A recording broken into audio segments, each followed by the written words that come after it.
The Nintendo 64 is easily one of the greatest consoles of all time, but it has a crippling flaw: its controller.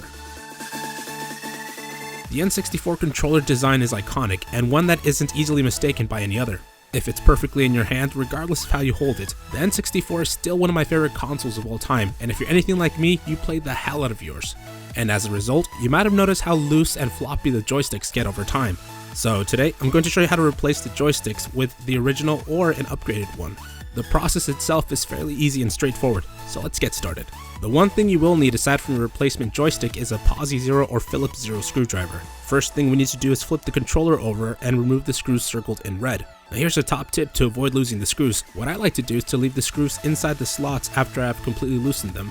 That way I know I won't lose any of them, and it makes it easier to keep track of things. Once all the screws are completely loosened, lift the cover up and set it aside for now. If any of the trigger buttons fall out, that's okay. I'll show you how to put them back on when we reassemble the controller. Next, let's remove the Z trigger contact pad. Gently spread one of these clips and slide it out at an angle like so. Next, we're going to remove the yellow gold colored screws circled in green.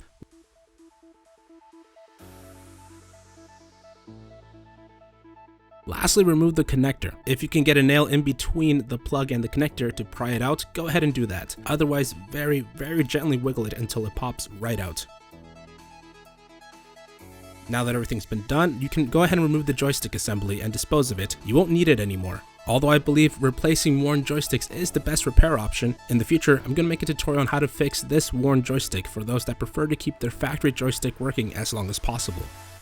Now let's replace the joystick with the new one. You can use the original style replacement, but I do highly recommend the upgraded one. I've replaced a lot of N64 joysticks over the years, and these upgraded ones seem to last longer, and I like the feel of it a bit more. It's very similar to the GameCube joystick, which I like. Regardless of which of the two styles you end up using as your replacement, the process is still exactly the same to install, so let's go ahead and finish up this tutorial. Take your joystick of choice and replace it in the hole where the old one used to be. Make sure the screw holes align and install the gold colored yellow screws in each corner like so. Assembly is the same as when you took it apart, just in reverse order. Here are a few tips to make assembly easier. When installing the Z button pad, if the blue rubber piece falls off, just align the tabs with the holes on the pad.